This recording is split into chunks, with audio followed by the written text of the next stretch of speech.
I'm going to start by welcoming you, Jordan. Welcome to the podcast. Thanks for being here. It's good to have you. Thank you. Very happy to be here. I'm also going to welcome our in-person guests, our group here in Austin. Welcome, everyone. Thanks for being here.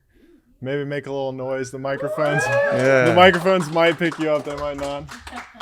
And obviously, we're welcoming in our listeners who are listening to this recording in whatever moment that's happening. So, yeah, this is a first, doing a live podcast recording. I want to thank you, Jordan, for being here and being available for this. It feels fun. It feels edgy. It feels experimental. I'm noticing quite a bit of excitement happening over here. So, yeah, I just want to say thanks. Thanks for being here. Yeah, it's really a joy. It speaks to me to run experiments like this. Yeah. So we've known each other, I don't know, at least a year now in some different contexts and some different communities, and gotten to connect more recently leading into this podcast, exploring how we're playing life and playing leadership and playing with organizations, and we can dive into all that today together. But the first thing I want to do is just tell you and everyone here who's live in the audience a little bit about what makes this podcast innovative in a way, which is that I call this a field first approach, like a field first podcast. And so what that means is that as you're listening and being in relationship with Jordan and me in this recording, we invite you to obviously pay attention to what we're saying, but also notice where we're speaking from. And the invitation or the intention in this podcast is to speak from and to record podcasts from a field that's resourced with well-being, generativity, healing, wholeness, and supports more of our intelligence and innateness, passion, and inspiration to come online, just being in the room. So I invite you all, being here live, I invite everyone who's listening in the recording to just relax and open up and let the field this podcast is being recorded from resource you and recreate you and replenish you, nourish you, and satiate you. How's that for you to hear, Jordan? It's really lovely, and what comes up right away is that, and we're probably often going to be popping meta and going into the micro, where this is one of the things that we want to talk about. This kind of field first approach is not language I've ever used until we talked about it just recently for the first time, but it very much aligns with the way that I like to run things in both, in all of my, like my two organizations, my projects, and even with my family. And for people who maybe don't relate to a field, that's a kind of metaphor. You might also think of a kind of, I like what you said about where you come from. And I'm also thinking about a kind of a shared intention, that there's a kind of awareness that we together are in something that goes beyond just the gears that are turning. Yeah. I felt really touched when you mentioned your family. I felt like right in my chest that impacts me.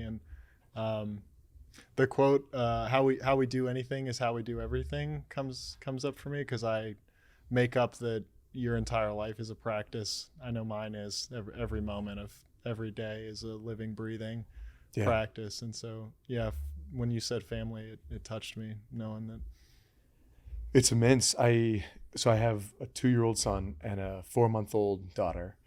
And I realized recently, I'm like, wow, I bring so much intentionality to the way that I run organizations or help other people, coach other people.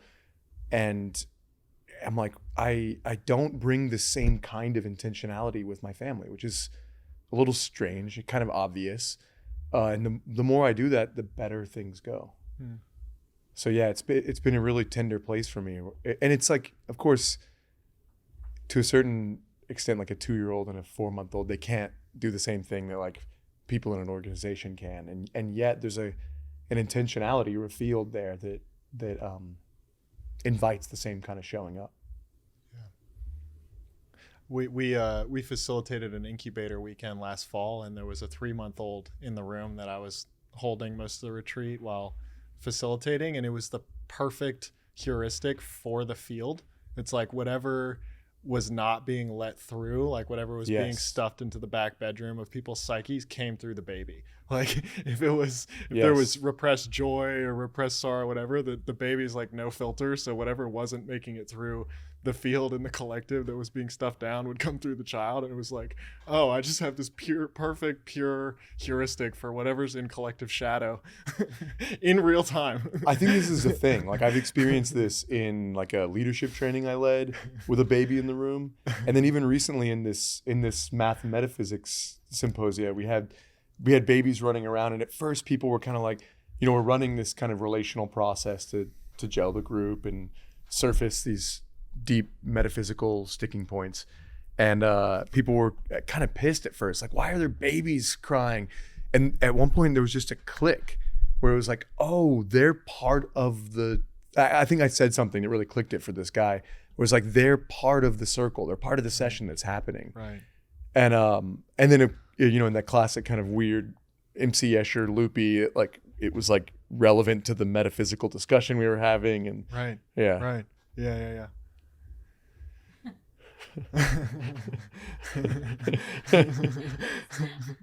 was just thinking, I wish I was there.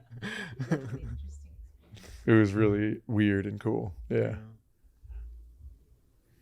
Yeah, and it's I mean, I know you and I are leaning into organizations of the future, and I really do see newborn babies and young children running around in organizations of the future. One of the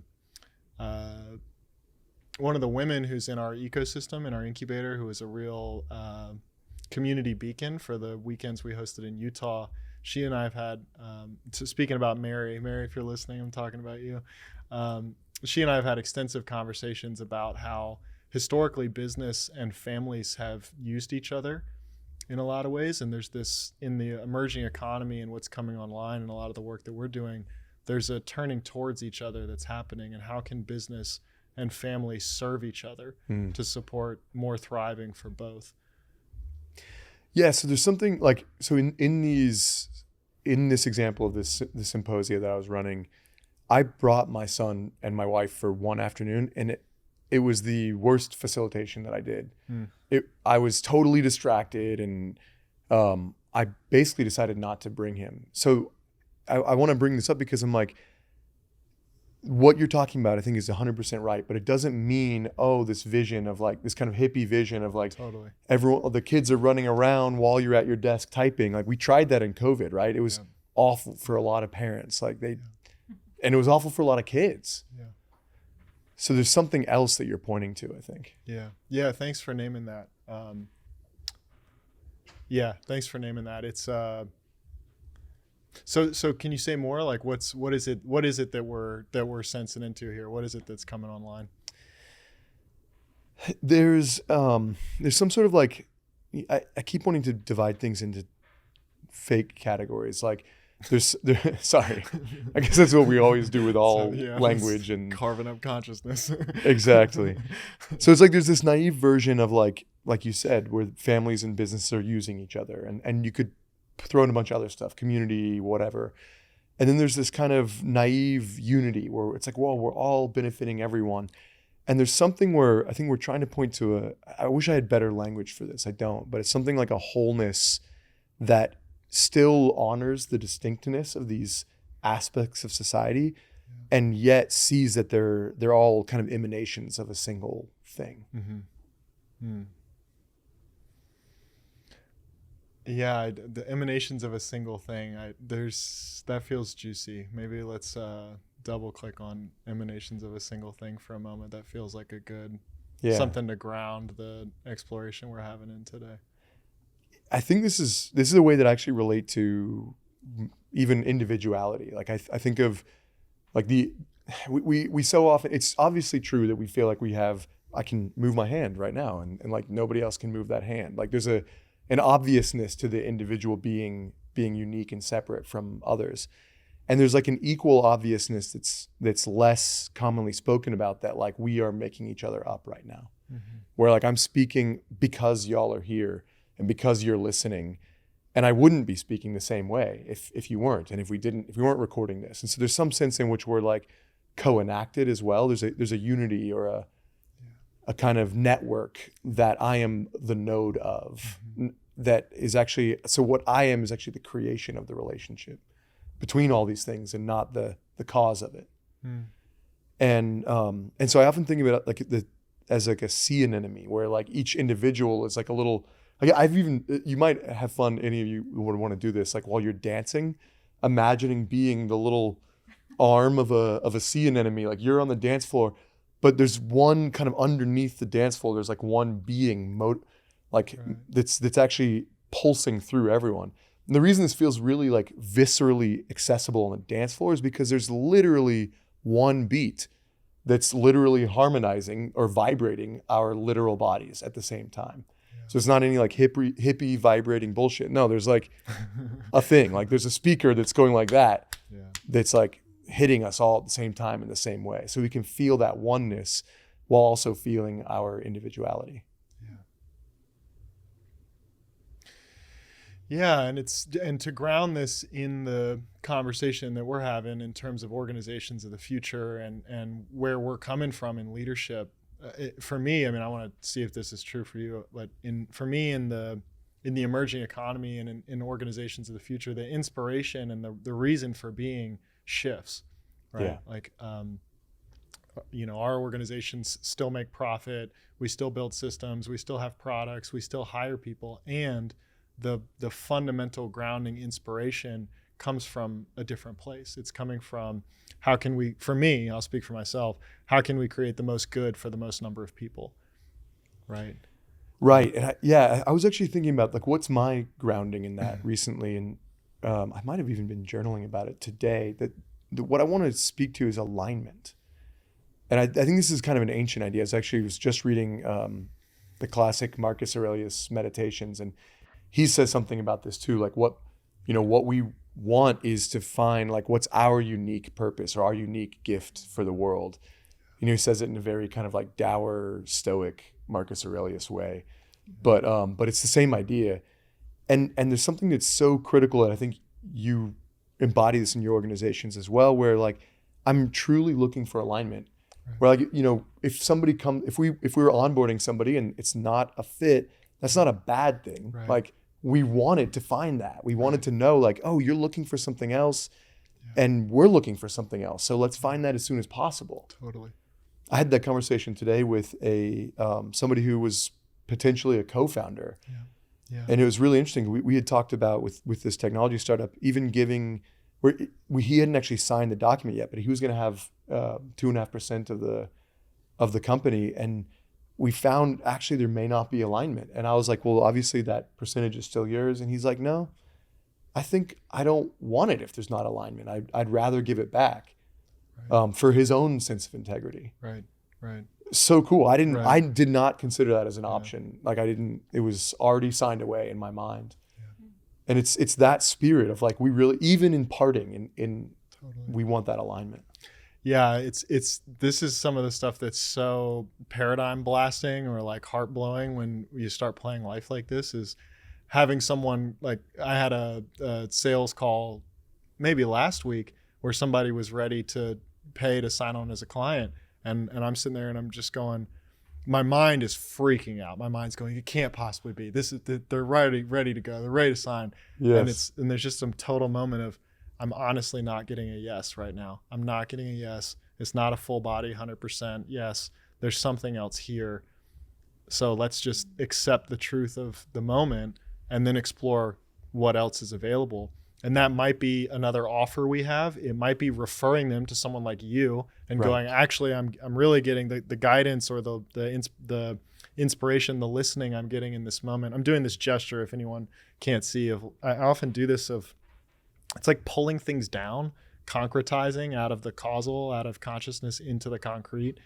So it's like, okay, there's something here. There's something etheric, can feel it, and let's pull it down into form. So it might be sending you to Jordan. It might be saying, go over to Kuya, right? And do saunas and things, whatever it is. It's like, okay, but there's something here that feels deeply, deeply, deeply true beyond the linguistic mind, beyond the meaning making of the prefrontal cortex. There's a deeper intelligence tapping in that accesses the larger field and goes, there's a capital R right thing to happen in this moment, and let's honor that, because at least for me in my experience, once you start doing that, it's like I'm never gonna go astray from the capital R right thing to do, because it knows far better than it knows far better than anything I could ever fathom. It has access to depths of intelligence I could never comprehend, and so there's just a total giving over to, the capital R right thing to do. There's so much I want to riff off with that, and one of the directions is in the organizational context. Like, the one challenge is embodying that yourself, right? Like that moment where you're like, okay, I really want to make the sale. Maybe you even need it. Maybe you're like, wow, I need to pay this bill or whatever, and yet still something's telling you, and of course that applies in other contexts too. I've had that happen in a dating context. Totally. Where it's like, oh, I really want this to work out, but something's telling me no, like, don't go in for the kiss or something like that. I'm not in that situation anymore, but luckily. But there's something in the organizational context, like you have to embody it yourself as the leader, or if you guys are leading organizations. But then you have to create systems that can both hold that as a system and hold people that aren't necessarily in that.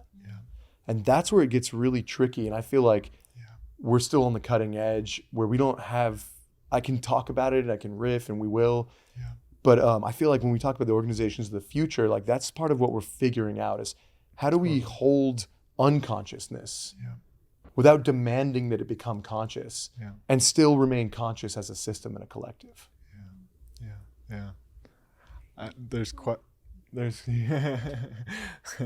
I'm enjoying hearing the hums and the who's and ha's in our crowd here, in our audience, our live gallery. Maybe we should come up with a cooler name than an audience or a crowd, like our embodied gangsters or something. So it's this gets into you and I have a friend, Jeff Vanderkloot, who's mapped out several stages of organizations beyond Frederick Laloux's work, and he talks about in later stage organizations this actually becomes a system level, network level, organizational level practice of sourcing, sensing, listening for deep capital T truth in the moment, and that's happening on a systemic level. It's not just dependent on Jordan or Forrest or the leader. That's right.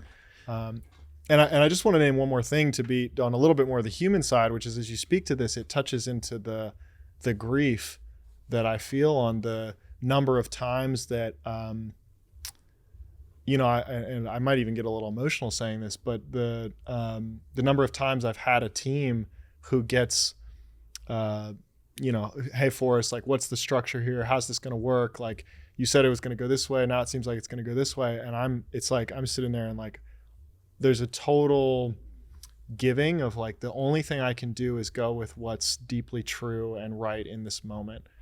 And there's a grief of how hard that's been. Like, it has been so hard and challenging to let things collapse that I love and that I care about so deeply, and let them fall apart because it's what needs to happen, or let a team fall apart, or let an organization come undone.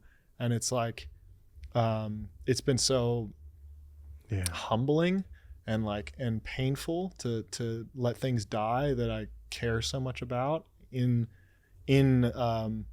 just giving way to the deeper truth of what's here in the moment. That's right. I feel you. I really do. My heart's with you. And it's like, it's just that movement of surrender where you're just over and over saying like, God, I'm yours.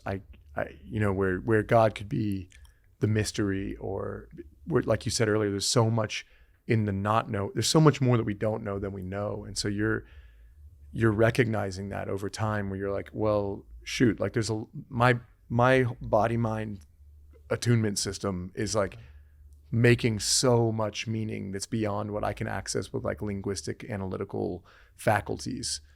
And so as I learn to let go into that, there's this attachment that I have to the way that to the way I thought things were going to go, or what I thought was important. And it's extremely vulnerable. it's confusing, that for me, this startup that I am now is now my full-time job required that I set aside running the Relateful company full-time. And I love doing that. I love coaching. I love the practice. I'm super nourished by it. When I do I do sessions because I show up now to the weekends we lead. I don't even have to. I'm not getting paid. I'm like, I just want to be there, because it's so good. Yeah. And so I'm like, I have to set that aside and do something else because something else is being asked of me. And it's extremely vulnerable. And it's extremely vulnerable when other people, there's often an experience of not being, you don't even know if it's going to work. Yeah. You can't. Isn't that crazy? You're leading something and it's like, hey, where are we going? I don't know. Yeah. Right. Like, and then someone's like, okay, well, I'll tell you where we're going. I'm like, no. I I don't know, but we have to not know. Yeah. Right. Yeah. We got to sit in that not knowing. Yeah. Until it's time to know. And then we'll know. And then we'll know. And it's not just me that'll know, but I'm often better at knowing when we know, but it could be you that's knowing. So you got to keep showing up. Yeah. Don't just collapse and listen to me. No. You can't do that. Yeah. Keep bringing it, please. Yes. So I'm appreciating the laughter. I want to talk about the knowing too. Like, how do you experience knowing? I love that question. The knowing that we're really talking about is a multi-meaning making alignment. And it feels I want to say it feels very physical, but that almost like cheapens it. Yeah. So, we were talking about this earlier. Like, sometimes I'll be like, oh, I'm so excited to share something. Doesn't matter. I want to talk about, maybe I'm, it doesn't even have to be in work, right? Like maybe I'm at a wedding and there's my uncle and I know he's a football fan and I want to talk about football with him. And for some reason, there's just this like feeling. And that's a knowing, like, don't go there, or at least not yet. Sometimes it shows up as a no. Like Socrates would always say his daimon only spoke in like, don't fucking do that. Yeah. Sometimes it's more of an embodied yes. Like I'm like, I have to do that. I don't know why. I don't know what. And it can be as small as like peeking my head around the corner. Or like, oh, for some reason I'm supposed to go to this coffee shop today. I don't know why. And then I'll run into someone there. Yeah. Or not. I don't know. I don't get to know. Yeah. It's I feel I don't know what this is, but there's some like zzz happening as I'm hearing you, and that's often for me, these vibrations and sensations are more where the knowing is. Yeah. It's way less of a cognitive, that's actually basically ceased at this point of any trying to figure it out or understand it. It's more like attuning to the subtle vibrations and going, okay, here's the way things are flowing. Here's the thing that's feels resonant. Like you and I have talked a little bit about these guitar strings, and it's, okay. I have a practice of embodied kinesthetic resonance mapping. So I'll go, okay, God, spirit, give me a yes. And from a total surrendered place, my arm will go straight up in the air without any intention or thing on my side. I'll go, give me a no. And so then I'll test, right? Like, okay, it's really important that I'm here with Jordan right now. Like, okay, we need to talk about, and then I'm now in basically channeling. This is not me manufacturing something. I'm just going here and I'm going, okay, we really need to talk about organizations. We need to talk about teams and communication around products that we're offering the world, and then how we emerge offers in real time to support what people need, which goes against the traditional thing of I have something to sell you, and then we're just going on full product end to that end. Right. So that's me doing this practice in real time. I'm sourcing that in the moment. That's me modeling this practice for you all. I had absolutely no idea what I was going to say when that just started. Yeah. And so there's a discovery of here's what's here for us in this moment. And so, people will say, hey, We could go to a coffee shop, we could go to this, and I'll go like, okay, coffee shop, and I'll see which one gets the kick. And I'm going, that's it. Yeah. I don't know why. I Yeah. can't explain it to you. Yeah. I can stay in that state, which I just did, and uncover some things. And sometimes that's important. You get the deeper wisdom and the insights. And sometimes it's just a functional thing. Do we go right or left? Right. So it's like sometimes you need the speed, sometimes you need the depth. Depends on the moment. But yeah, so that's a practice, like a living, breathing, meditative practice that I have in relationship with God, and with totality, and with this moment right now, and you and me in relationship. Yeah. Yeah. And like some of the stuff, like it's probably sounds more like woo than it actually grounds out to be. Like the feeling of it is not woo at all, right? It's just like, I think actually everyone has had this experience of like an intuitive, like, gotta do that, gotta not go there. Like probably even more so like if you've ever been in like a foreign country, or women trying to walk down a street at night and you're like, don't fucking go there. And you're like, okay, don't go there. And you've learned from making the mistake a few times, hopefully not in a bad way, like to listen to that. Yeah. And then at an organizational level, like this bottoms out in some now emerging standard practices for like, even in the kind of reinventing organization style meetings or holocratic meetings, where it's like, okay, the agenda is built on the fly. It's a little bit like what you just did. Like our agenda is not pre-planned. Like we need to go over this product report or whatever. It's like everyone's here. What matters to you? Like we have 45 minutes together. What's the most important thing? Go, go, go. And it's so fascinating because I'll be preparing for a meeting in my mind. Like, okay, I really want to talk about this, that, and the other. And then I'll show up in the moment, feel everyone in the room or in the Zoom room, usually for say the Relateful company, where, and suddenly I'm like, actually the only thing I'm interested in is this. Mm-hmm. And that's it.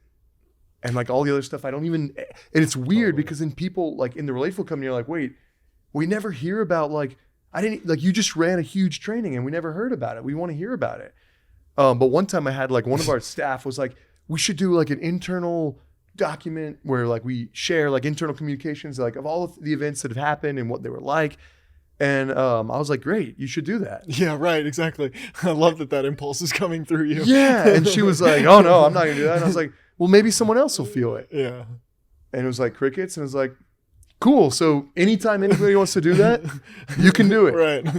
No one will ever stop you from doing that. It's a great fucking idea. Yeah. Next. Right. Yeah. Yeah. Can I call you out a little bit and challenge you? Yeah. I notice there's a couple times I've heard you say like, I don't want to sound too woo. And I'm like, well, what if you sounded woo? Like I'm like, yeah, I love it. Yeah. Keep going. Well, I make up that you're like, there's something that you could share or say that would be woo that's not being allowed because it would be woo. Interesting. Yeah. Yeah. So I do a bunch of work with people that self-identify as rationalists, for example. Yeah. And they've got like a really high standard of like epistemological standard, I would say. Yeah. And I like it. I've been held to account in like really helpful and good ways to realize like there were a bunch of like, faulty assumptions I was making and claiming things about reality that just didn't have any basis. Yeah. And I think this is what I mean by woo is like, I think a lot of us in the fields of work that personal development, interpersonal development, wellness, like at Kuya, like we're willing to make a bunch of leaps, which we need to make because of this materialist epistemological industrial complex. It's like there's this like dominant hold on like materialism is somehow like the metaphysical like basis of everything that I think is basically bullshit. Like it basically doesn't have the reason I think this has grabbed the flag in society is because we've been able to build like rockets that go to the moon. Factories, yeah. Yeah, right. And like that's fucking amazing. And it was built on the backs of the kind of philosophical or metaphysical like insights that also led to materialism. And so I think there's this false dichotomy that comes up of like, well, if you're saying that materialism is like somehow not the thing, you must be denying that we built rockets and went to the moon. I'm like, no, fuck that. But nevertheless, I'm like, I want to be able to like walk that. I think I am probably keeping some stuff out that should come in. And I'm like wanting to walk that line because I want to speak to people, like especially for a business, we're talking about business and business organization. And like, you know, we're talking about like massive budgets and power and money and like people's lives, really, you know, like the thing they care about most. And so like these little faulty assumptions can lead to really, like, in some ways this has led to some of the shit that a lot of us just don't like about our society today. Yeah. So like it's almost like a carefulness, like in the true sense of care, that I want to speak honestly. I want to speak rigorously. And I want to do so in a way that can open a door for others to come into thinking about the field, you know, like, and not rejecting it out of hand because it sounds like something that they would have done in a naked hot tub, which are great. I love being naked in a hot tub. Yeah. No, you're singing. I mean, first of all, I feel the depth of care. I feel so much care hearing you, truly. I mean, my hand just goes to my heart as you're talking and I'm going, oh my gosh, I feel this so deeply. And I also get a deep sense of, it's a nice mirror for me of my own earnestness of like, there's something in the woo-woo that's worth exploring. And there's a sincerity of, okay, let's not just adopt airy-fairy, you know, whoop-de-doo mantras and things when they're not, like when things aren't working, let's acknowledge they're not working. Let's not just sort of like everything's perfect, this on top of it, right? You know, in service of whatever that's in service of. So I appreciate the sincerity. I appreciate the care that I experience in myself as you're sharing. Yeah. And then you're still poking, so keep going. Yeah. Well, actually, what I'm with is that it's like, you know, so you have the materialist Newtonian physics, scientific observational physics. Then you go into Einstein, which is relative, and then we get into quantum physics, right? So it's like if we, even scientifically, if we start going into deeper depths of reality, we do get to this observation changes the state of the thing being observed. We can become aware that we're aware, the fundamental nature of consciousness as a ground of being beneath the material reality that we're walking around and interfacing with. And so that for me also gets into, there's a sincerity in this, and there's an application and a functionality of this. If we want to build a rocket to go to space, we might not go to quantum physics, right? We might go to Newtonian physics. If I need to roll a ball from me to you, I might not go to Newtonian or quantum physics for that. We might just do basic math. And what the work that I make up, that you and I are ultimately holding space for, is birthing entirely new realities into being. It's going, hey, there are new moments, there are new institutions, new cultures, new technologies, new ways of being that are already here now, wanting to come online on planet Earth and in this reality in the moment. How do we midwife these into being? And that comes from a different place. We're not playing Newtonian physics in that realm. It's a different set of tools and capacities. So for the listeners, like, so Forrest is doing the teabag gesture. Oh no, we can't call it the teabag. That's a different gesture. If you played Halo, that's a different gesture. Oh, but no, like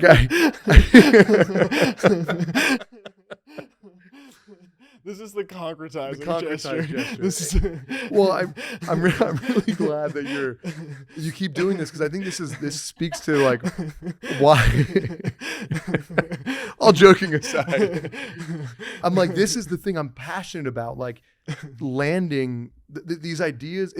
I can get so, I'm a nerd. I love theories. I love going into like all the philosophy, but at the end, like, I'm passionate about the organizational side of things, because I'm like, yeah, we, you know, Alex and I were talking about like how much money the Relateful Studio has been making and the percentage of like year over year growth. And like, there's something about like, does it actually work? Like when the rubber meets the road. Yeah. And of course there's questions of work for what? Like, is it making people's lives better? Like, in what way? You know, like I think Silicon Valley has a bad habit of being like, we're going to change the world. And I'm like, for the better or for the Facebook or like, and for the better how? Like, are you going to make people happier? Are you going to make them better? Like they're going to be able to travel faster from one city to the next? Is that actually better? I don't know. Like, are they going to be able to sit and do nothing for longer? That seems better for me. Like doing nothing is a rare thing these days and it's amazing. So anyway, like I think there's something really important about like, taking this thing and concretizing it. I think you and I are both really motivated by, and I think in some way uniquely, this is a reason I'm drawn to you or us to each other, is we're like, yep, let's take all this craziness. Let's take all like, even awareness of awareness, like traditional, like if you're kind of reading Nisargadatta Maharaj or something and you're like, yeah, you can like wake up to like being itself here. That's it. That's all there is. Now what? You keep going. And like, and if you ask like, what's it good for? Like usually the spiritual teacher's answer is, if they're really honest, nothing. Yeah. It's all not illusion. supposed to be good It's for all something. illusion. It's totally empty. There's no point. Yeah. That's the awakening in the first exactly. place. Yeah.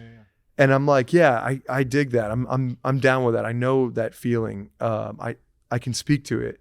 I can bring people into it. And there's a generativity, like we all experience a kind of becoming quality of like whatever we call reality or experience itself. Like no matter how you look at it, there's a freshness to it. It's not, we say being, and I usually think of like a noun, but it's also a verb. There's like life is always verbing. Yeah. Life is always living. From anything beyond that, we can't even fathom, right? And we can start to feel into timeless spaceness and all that stuff. We can talk about that. But like we literally, you know, what then? Everything falls apart and you're just in an experience. Yeah. So yeah, I'm kind of like, how do we include that? And we can't, we also can't skip that step. This is, I mean, I make up that you've gone through this step. Like I certainly went through my, everything's empty. There's no point. It's all meaningless. This is all just a construct of the mind and it's an illusion, right? Like going through all that and really going through it. I mean, I don't mean like touching your toe into it, but it's actually going all the way through to the other side. Yeah. And then it's like, okay, all of it is made up, and there starts to be this like okay, this is all made up. There's really nothing wrong with anything. Like right here, right now, in this moment, this is perfect. And like, would things potentially be better off if we had social media algorithms that served people products that better supported their well-being and fundamental fulfillment in life? Maybe. Right? Like, would the world be better off if anyone would please make this product? I don't know how humanity doesn't have this yet, but like, if there was a database that could pair people for match made in heaven / soulmate / purpose partner / why is there not a database of matchmaking human beings for all different purposes based on key parameters in the human experience? Like, if anyone is an investor and wants to give me a couple $1 million, I can put a team together to spend that up. But well, I can tell you why thus far, and it's really pertinent. Because one of my, in Uptrust, the tech startup thing, one of the guys one of our full-time employees used to work in a dating app startup. And what they found was like all the dating apps, like kind of obviously their incentive is to not have you be successfully matched. Yeah. Because they want you to stay on the platform. And Bumble, for example, tried to overcome this by doing Bumble BFF, right? Okay, well, fine. Like, we'll successfully match you. Where I met my wife on Bumble, so I'm partial to Bumble. Nice. Yeah, so they failed in their success with me. But that's why, right? Like the current incentive structure of whatever you want to call it, late stage capitalism. I love capitalism. I don't even know what the fuck capitalism means. I wish I wouldn't have said it twice or 3 times now. But like, I like that you said I love capitalism and you immediately followed it with I don't know what capitalism means. Yeah. Carry on. Okay, good. Thank you. Yeah. Yeah, but for whatever reason, like the incentive structure of the current landscape is such that most people are trying to are not trying to like get rid of customers as a policy. And that's the reason why the matchmaking database like doesn't exist yet. Yeah. I think it can. I think we can, and it's not just like, oh, the government will do it, or like, no, I think we can create systems and organizations and structures. I think Patagonia is starting to do this, for example, and like, you may not agree with their politics. Sometimes I don't agree with their politics, but I fucking love Patagonia. I think these are Patagonia pants, I think. Anyway, like they've completely rewritten the structure. I don't know if you guys know recently, where like it's the single stakeholder for Patagonia is planet Earth. Yeah. So cool. And they had to like write a whole bunch of new legal code for it. So this is a way to like we're starting to move in this direction of like, somebody can come up with that. And more people are getting to the point. It's not always just being more conscious. Part of it is a social thing. Like, I think the average like Saudi oil baron is like, I need to do something good with the world for my own personal legacy. So all this money that I have, I need to find a company that's going to make the world a better place so that people will remember me. And that's because they live in 2023. I can help you out. Yeah, cool. If people are needing to give money to things that you'll feel good having them invested into, call me. Hell yeah. Light in Action. Light in Action. Light in Action is the name of our incubator. So we see it the essence of who we all are as clear light. And so not just going and having that experience in a meditative retreat setting, but actually bringing the mystical into the marketplace, bringing the mountaintop into the marketplace, and being that light in the world. That's our call. So amen.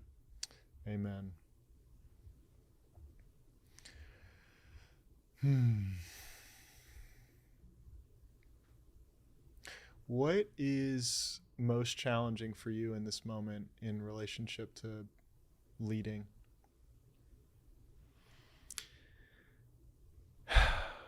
We briefly touched on it.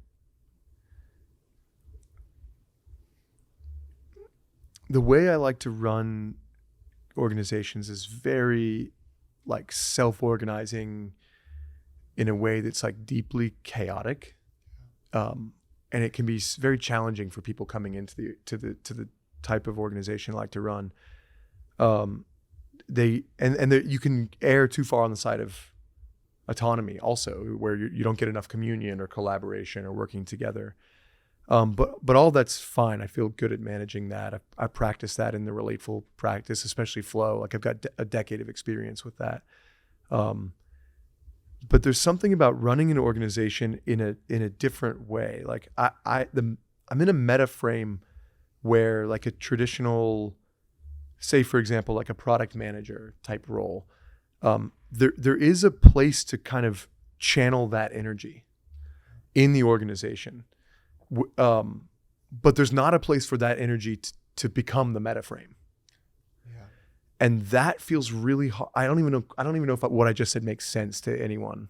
For me, it taps into the emergent and evolutionary quality of the projects we're working on. It's a living, breathing, dynamic, palpably alive thing. And so that you don't manage it as much, right? It's like a child or something. You're going like, we don't actually manage the child in the evolutionary paradigm. We go, like, the historical paradigm is what do we need to teach the kid to be successful in the world? That's the world we have grown up in.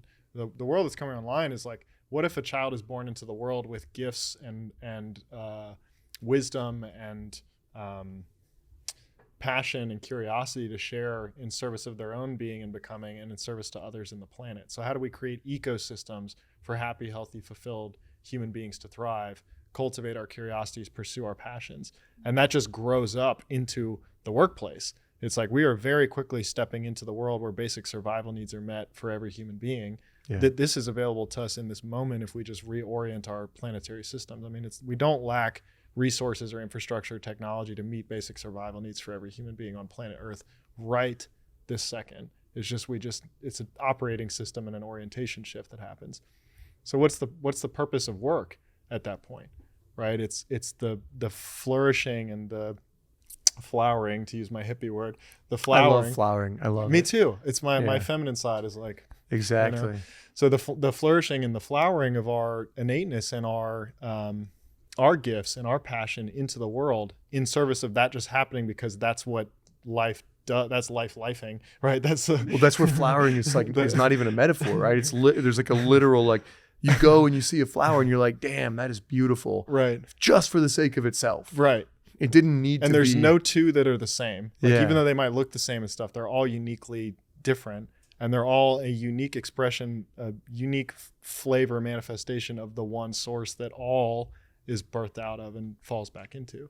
And that's the paradigm that's coming online in work, in education, in everything, is we're getting more and more hip to this and going, how can we become the most fulfilled, realized expression of the one? Yeah. So for me, the challenge there is something like, somehow there's a version of standing for that. You have to say no. You have to say no to not that. Yeah. And you have to say no to not that in a way that doesn't crush. Like, no to not that is not like pulling the flower that's starting to grow out and being like, not in this garden, motherfucker. Right? You have to be like, okay, like, no, not that way. Or you can't take over. Yeah. Um, I like your gesture because I get a real like tending to that's in right. your gesture. It's a real, I mean, like I do body work, so I listen with my hands quite a bit. It's like you're touching the flower, and it's like there's a cultivating and a nurturing, and what does this thing need?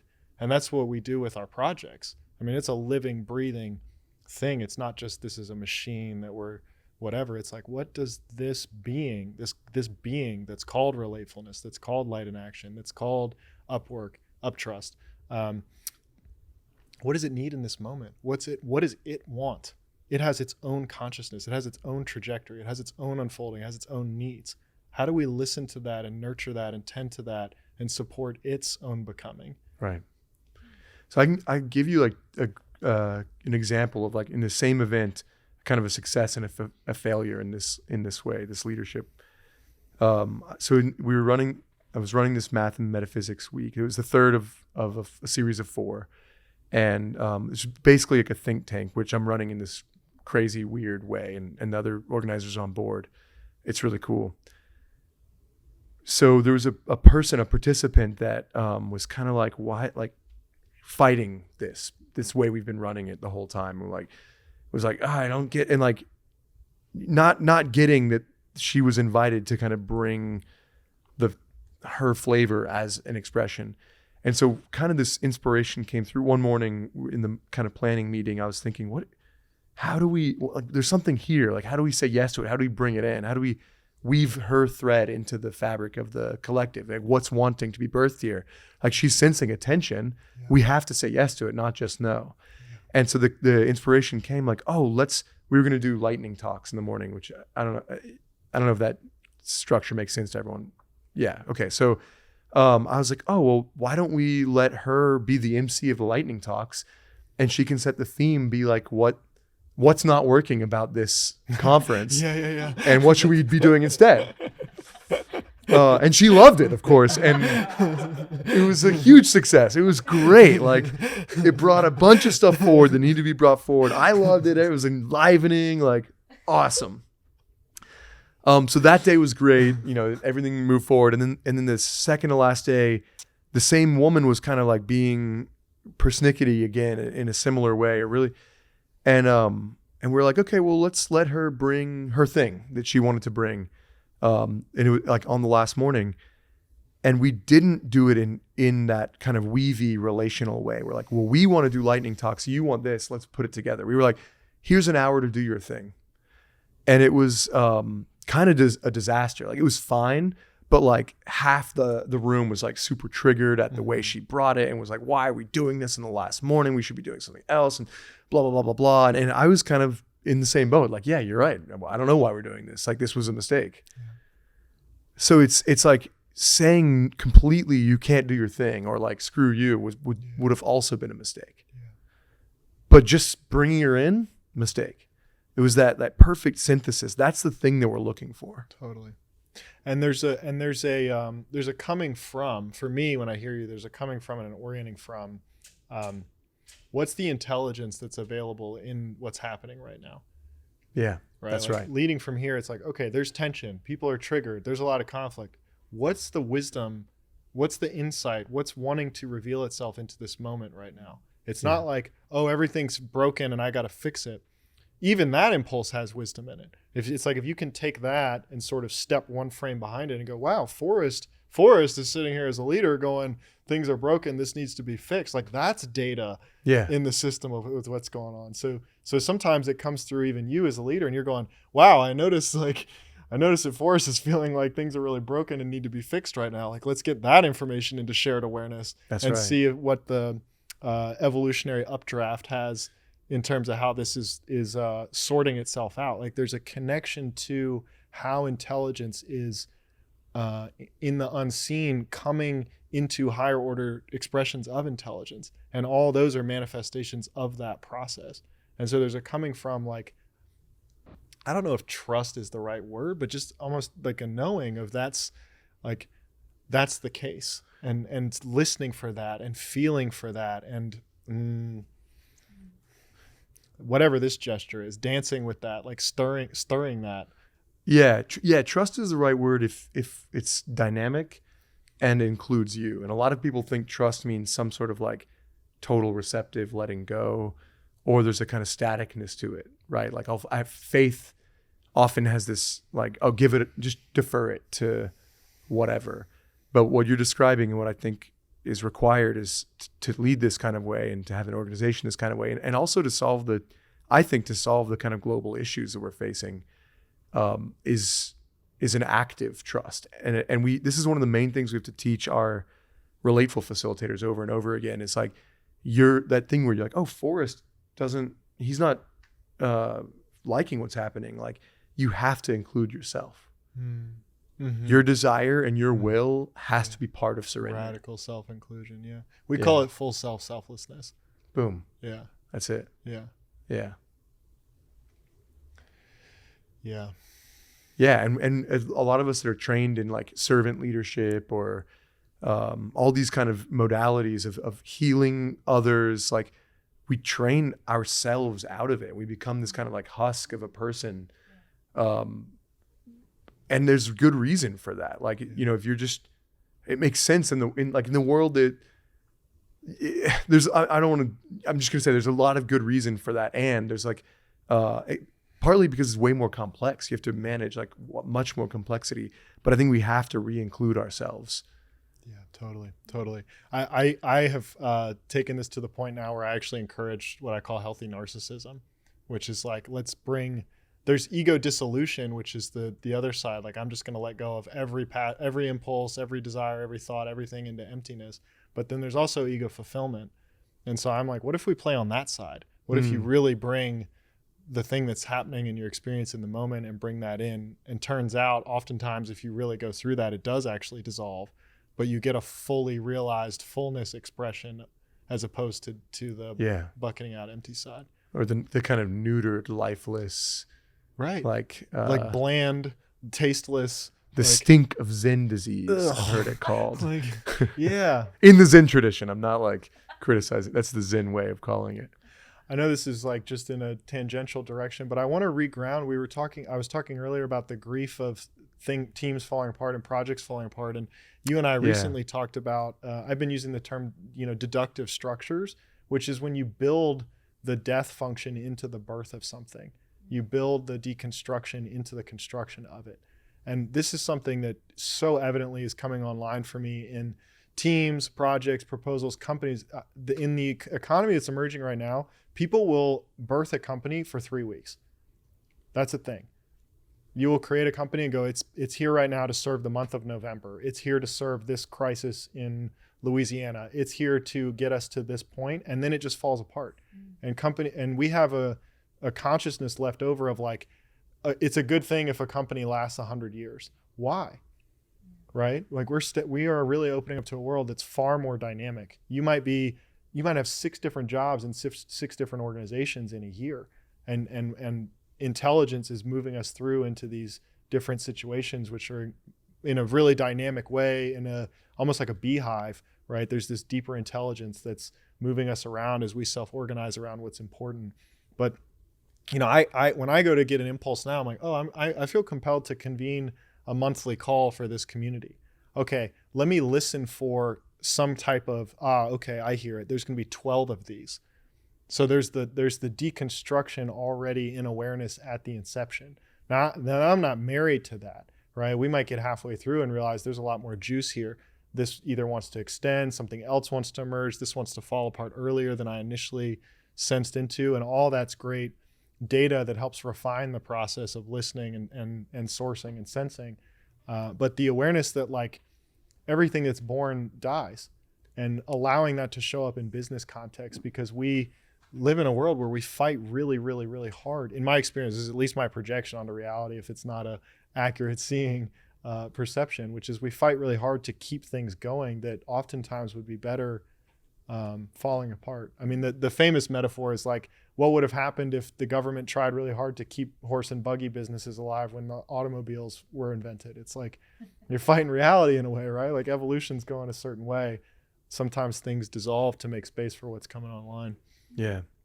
I think it's super important. And it, like, yeah, I guess you could say in the emerging economy, you'll see that businesses are not just like saying this is a time period for a week or 12 calls or whatever, but also a kind of purpose period. And so this is kind of written in, like in the Relateful company, it's in the vision. Like we hope that we've been so successful that we either dissolve or find a new mission. Exactly. With Uptrust, like I won't take funding from somebody that isn't clear that if we're doing something antithetical to the mission, we're going to pull the plug. We're going to stop. It doesn't matter how much money we're making, like the company's going to be done. Yeah. And like that has to be understood from the outset. Yeah. So because you and I have both gotten funding for our projects, me for our incubator, you for Uptrust. I keep wanting to say the other one, but I'm Uptrust. We're open for other names. Yeah.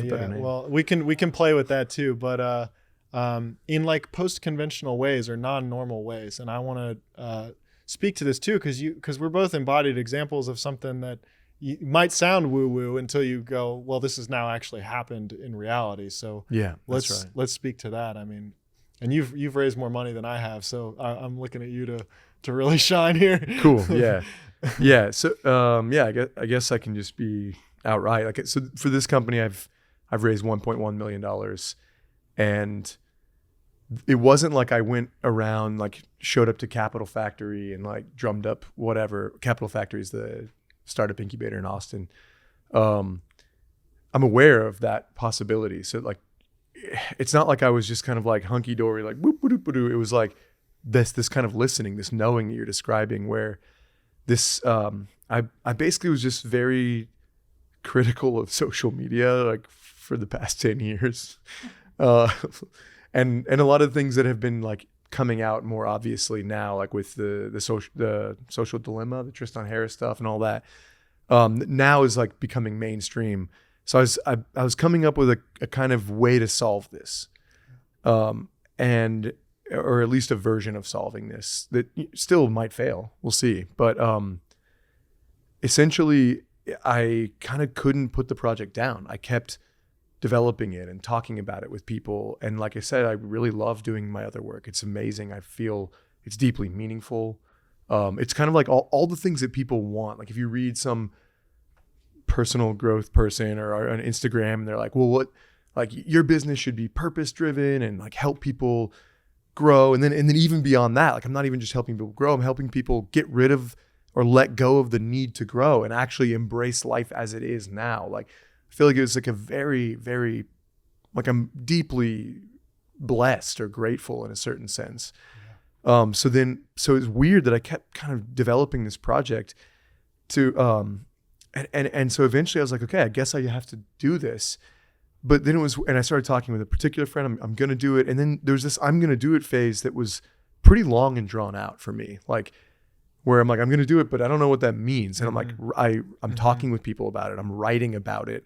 I have like a 20-page Google Doc, and I keep like, I have randomly a bunch of venture capitalist friends that like I kept getting like a no, like this is not the people to talk. Like the venture capitalist friends like met through friends of friends through like a libertarian network or through a whatever. It was just totally random, right? And it was like, yeah, these are not the people. This is not the right thing.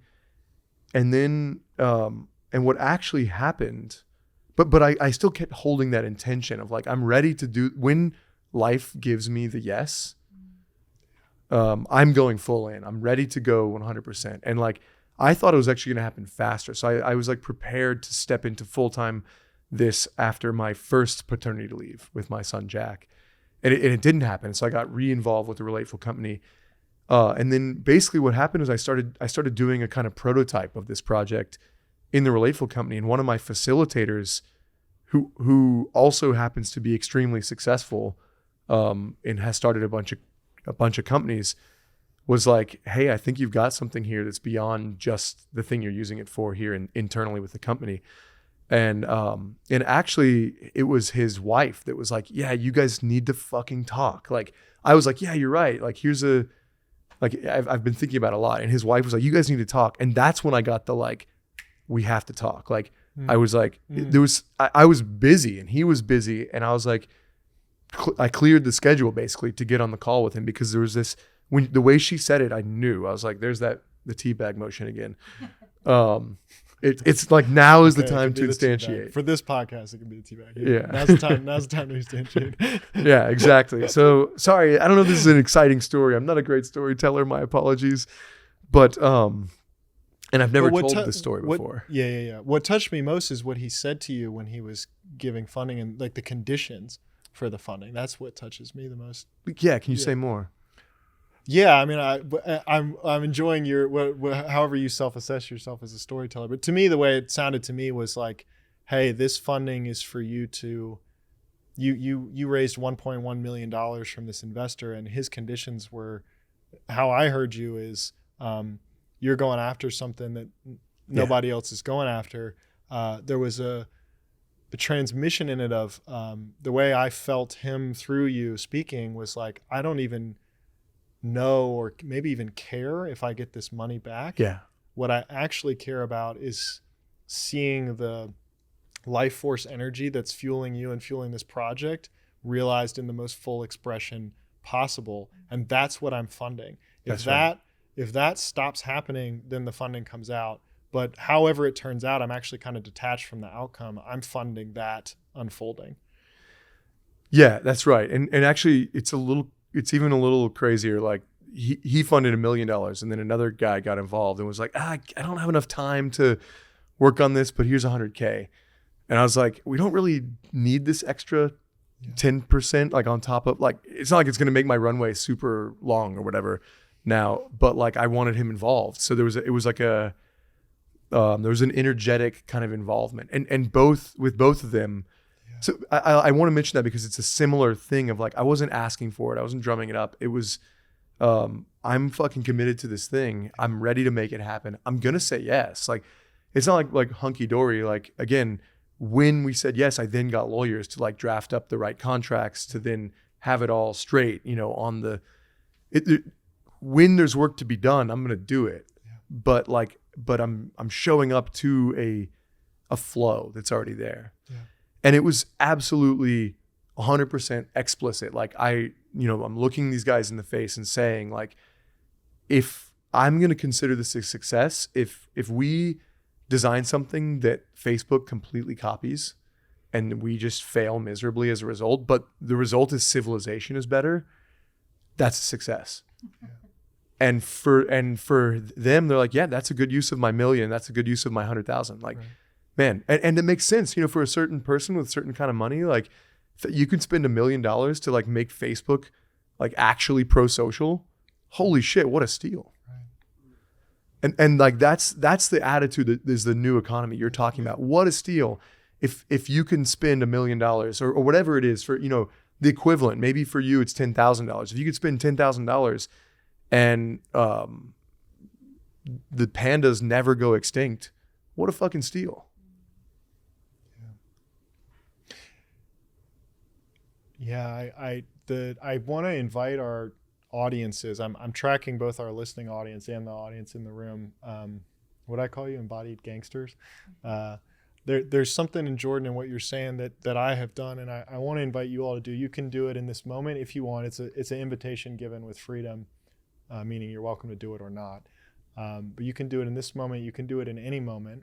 It's something I find myself doing every day, multiple times a day. But it's saying this incredibly deep yes that you're talking about, Jordan, of like, and whoever you're in relationship with, whether it's consciousness or God or the divine or the universe or life, whatever it is for you, yourself. But it's like, hey, I am a yes. Like, I'm a full yes to life. I'm a full yes to this moment. I'm a full yes to whatever the vision is for my life. I'm a full yes to the fullest expression of this unique flavor of God. Like, I am a yes. You give me the sign that this is the thing, I'm in. Like, and you don't even have to give me the sign, I'm still in. Like, you just make it happen. But I have completely, you've said what? My life is yours, God. Like, that's right. I often say, like, my will is thy will. Like, I am in. Like, I'm 100% in. No hesitation, no reservation. Like, you it's like a Jesus take the wheel kind of thing. I mean, it's that's like right. it's like a total giving. Like, I'm here for it. Let's play ball. And that might create an instant change in your life, or it might not. But there's something, like you said, I've had this too, of saying that and being in the space, being in the availability, being in the readiness, and then at some point something happens in the capital R right time. Like, it's like, okay, I'm here, I'm ready, I'm available, I'm willing, ready, able, available, willing. And when the moment strikes, it's going to take care of itself. I'm really glad you're highlighting that. A lot of, even if you go to I love something like Tony Robbins, for example. A lot of these personal growth seminars, there's a lot of like intention. What's your intention? And there's a place for that that's so critical and important. But there's something where it's like almost at odds with like, thy will be done. Yeah. What's God's intention? So like, my intention is to show up, to listen, and like to show up. I don't mean like just receptively. I mean like when the signal is given to show up. Yeah. So we talked about, Forrest came in, I lead a weekly session here in Austin. I've been doing it every Monday. If I'm in town, I'm there. If I'm not, someone else is there leading it for the past 10 years. Yeah. So it's showing up sometimes looks like just deep dedication. Yeah. It's not like it has any particular form. It's not wishy-washy. And since you invited me to get woo, woohoo, woohoo, there is actually an intention process that I have. I've recently come across that I really like. Oh. There's some, occasionally I come into some woo shit that like I'm like, this is dope. I gotta and I think you'll get why when I say it. And so it's another invitation that people can do that are listening, or y'all now, like, where basically you take something you want, anything you want. Or don't want. There's obviously a want and a not wanting, right? So you can find something you want. Doesn't matter how big or how small. And you notice the kind of thoughts and emotion that are connected with it, and you let those go. So this is really different from the typical intention process, right? I really like it. Here's this desire, and I'm going to notice the thoughts and emotion, and I'm going to just scrape those off and let them just fade away, and just stay with the kind of raw, inchoate, it's almost like unworded intention. There's some proto arising. It's almost not even of you that you're getting in touch with, and you're kind of resting in that, and then giving that up to like not knowing, essentially. And if you notice yourself trying to figure out, like, let's say it's so simple as like, in the business context, like, oh, I want really want a new client or something. I don't know. You brought up that earlier. So you're like, okay, you might notice like, okay, I strip away the emotion. I'm excited or I'm nervous or whatever. I strip away the thought, client, whatever. And I'm with this kind of like, there's a possibility or a potential there that I'm like feeling the rawness of. And you'll notice, if you're like me, that you start to think like, okay, so, probably it could come this way, or yeah, and so I should go to that event because that, and that's like more thinking that you just strip away. You just let go. You just surrender that. Give it up, and just stick with the raw sense of it. You don't have to stay with it that long. I've talked about it like 50 times longer already in the past like 2 minutes than you need to stay with. You just notice it, get rid of the thought and the emotion, stay with it for a second, and move on with your day. I do that shit a lot. It's dope. Yeah, I don't know if this is exactly the same, but recently I was sharing with someone in this process I get super sensorial with it. So like last night at your event, I made a joke about a Ferrari, but I would genuinely like to drive a Ferrari. Most times I drive a car. And so like my practice is like, well, how would that actually feel in my hands? And Not like, as good as a Tesla. Teslas are cool, but you know, it's like, I mean, I had someone the other day who I was coaching through this. I like how we're playing footsie a little bit. I was coaching someone through this the other day, and it's like, what does it smell like? What actually sensorially, not the thought, not the thoughts and feelings around it, but sensorially, what's it like? How does it feel to breathe into the seat? What's it like to have the seatbelt on your chest? I mean, really viscerally, somatically embodying the experience of it being here.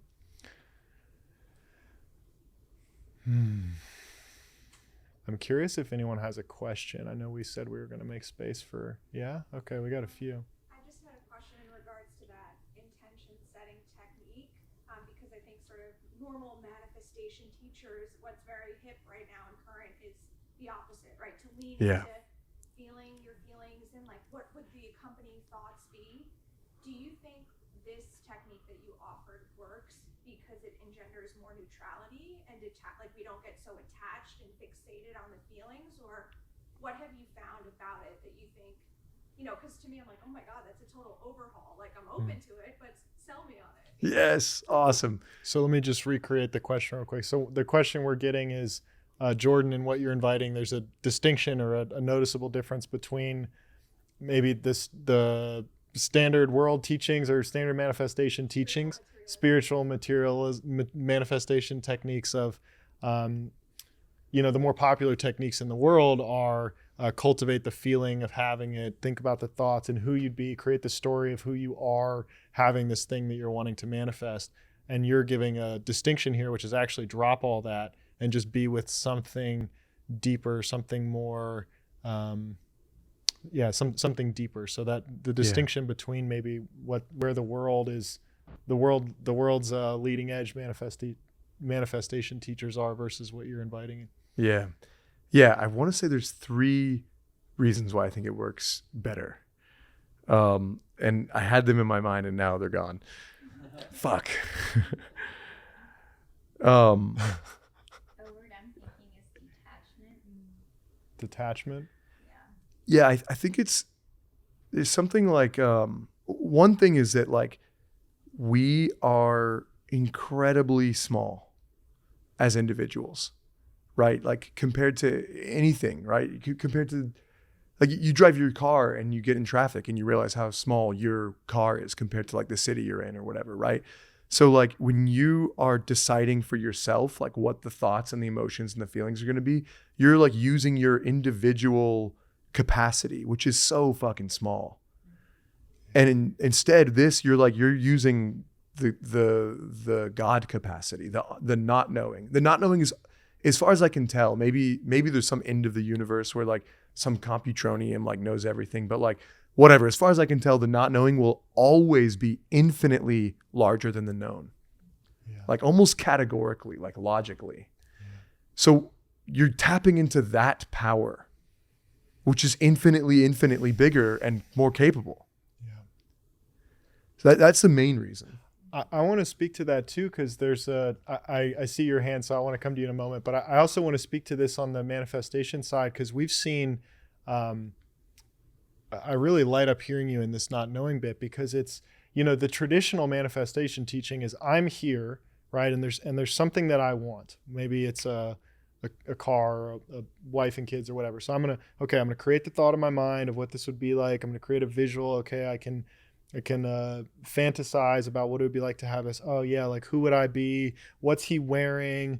How does he act? What are the feelings that are associated with it? And then I am getting from where I am through this intention, future-oriented manifestation process to jump timelines or realities or trajectories to another place. Awesome. You do this a few times and you're actually going to manifest things that you're like, wow, this is great. Now, I always invite people to make a claim when you get this, how much satisfaction it's going to bring you, and then check it when it's actually realized. Because the thing that happens is you manifest the thing that you claimed to want. And sometimes you're like, wow, my life is so much better now that I have a sauna in my house, right? Or sometimes you're like, well, actually, life was kind of better when I was bumming it on the couch with my friends, and now I got this no, and whatever. So check to see your percentage of satisfaction. But once you do this enough times, there's a deeper awakening that's happened in my experience, and I know a lot of other people's experience, which is the era of manifestation turns around, and I'm not trying to get from where I am to some hallucinated or fantasized reality that I claim is going to be better than the experience I'm having now. So I'm sitting here and I'm going, okay, in this moment, right here, right now with you all. I mean, just take a moment and imagine what it's like to be in my shoes and have this happening in this moment here with you all, right? Like this podcast and everything. Like, imagine. And I, as far as I'm aware, you know, Forrest 5 years ago would have been like, man, it would be so cool to sit down and interview other luminaries about consciousness work and business and fill up a room full of people. And we're going to like make this manifestation thing go.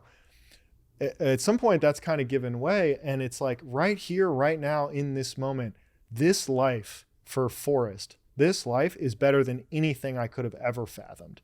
There's a total giving way to the unknown. It's like whatever intelligence is running this thing is far more capable of coming up with cool ideas than Forrest's little peanut brain is. Like, I can only manufacture scenarios based on my ideas of what I know is possible. But how would I ever have fathomed this could have come into being, right? Yeah. And so then the era of manifestation turns around because now I'm not trying to get anywhere. Right here, right now, in this moment, everything's perfect and it keeps getting better. Now, the era of manifestation's coming into me, and the new game is how good can you stand it? How much of the beauty and life and fulfillment and bliss and wonder and awe and unfathomable coolness of this experience that we call reality or experience or the universe or whatever can I let in? And that more deeply saturates, more deeply nourishes, and brings even cooler manifestations out of the unknown, out of pure potential, out of an infinite ocean, a sea of pure possibility of never even before seen, fathomed potentials. That to me is a way cooler game. Way cooler game. Yeah. Yeah, totally. Yeah, so I know I said there were three things I can briefly mention. I'm not brief. I'm sorry, I'm never brief. But the second thing is they're all related. They're all related to like what you said and what I said. But the second thing is this idea that we're an individual at all. I think is most of the manifesty thingies are kind of like very like I'm a billiard ball and you're a billiard ball and tick tick tick tick tick tick, and like I think that's just not an actual fact about reality. Like it's just not. Especially like even for example, like having a son and being like, holy shit, like I really am the like accordion of the lineage of like my DNA. Yeah. The thing that I am is the thing that Jordan is very much small compared to the I that occupies that whole you know, lineage of family, for example. And that's just one of like dozens of examples of like where the thing that I call me is much bigger than what I locate in this like space-time suit. Totally. So like, I think basically the standard manifesting techniques are out of touch with an ontological fact of like non-separation.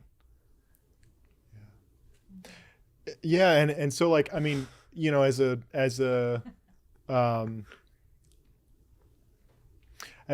individual, right? As an I, as Forrest, I'm a collective, right? Like I've got right. at least 10,000 personalities in here that are partying along, and you know, there's villages of personas in me, right? So as an individual, I'm a collective. There's different systems, an immune system, heart system. There's this collective happening over here in whatever I call Forrest. And at the same time, just want to invite everybody here for a moment, and if you're, again, given with freedom, but just notice that as a collective here with, I don't know, however many people are here, this is a collective that makes up a being, that makes up an I. There's a living, breathing being here in this room that we can all connect to.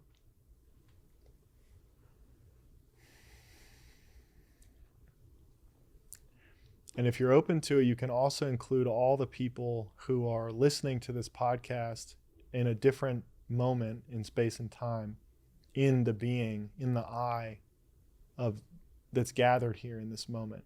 This is a superorganism. This is a being itself. It's an I. We could name it anything we want. We could ask it what it wants to be named. We can be in relationship with it. We can talk to it. We can ask it what it wants, what it needs.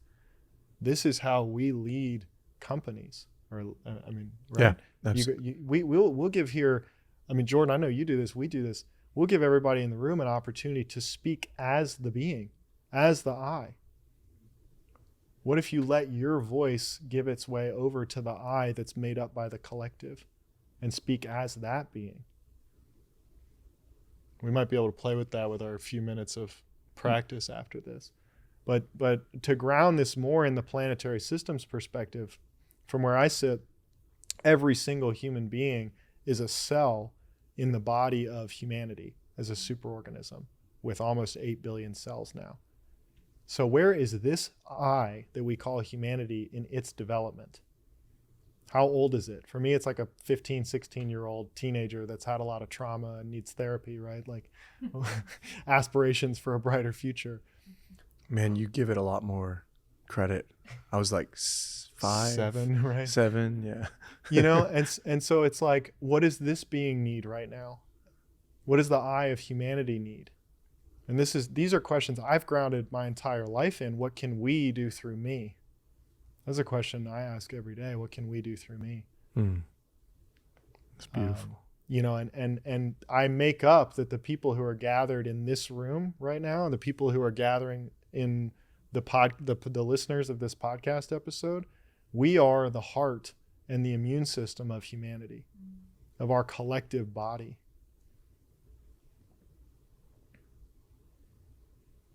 And so you might just take a moment, if that's resonant with you, and feel what that's like. Feel what it's like to be a part of the heart and the immune system of humanity, and to feel connected to the larger being that we are.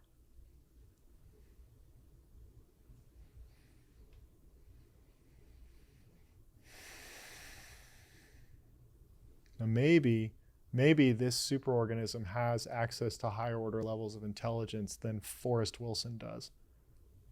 So maybe if we give our system over to these higher order levels of intelligence, maybe life gets cooler because there's larger forces at work.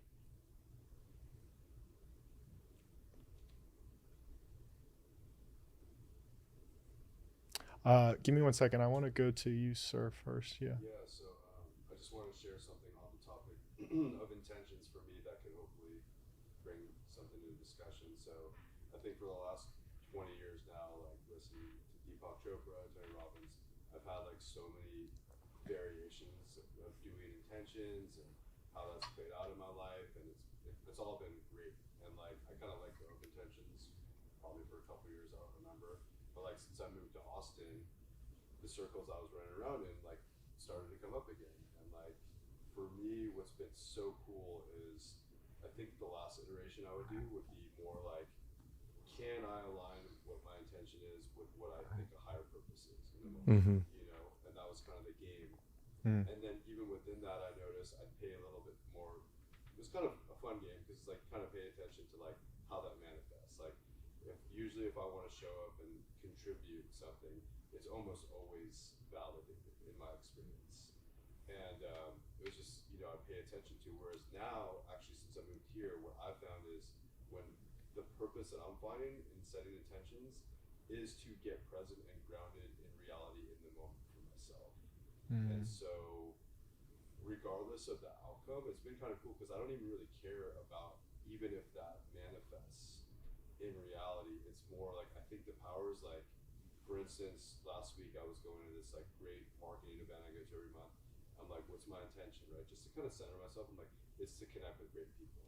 But like, I already won in that moment, if that makes sense. I'm Mm-hmm. like, because I'm present with what feels good, and I mean, regardless of like all the crazy cool things that happened in that event that I had honestly, zero care about happening that were outwardly cool. Like, I feel like I already won just from being present in my intention itself.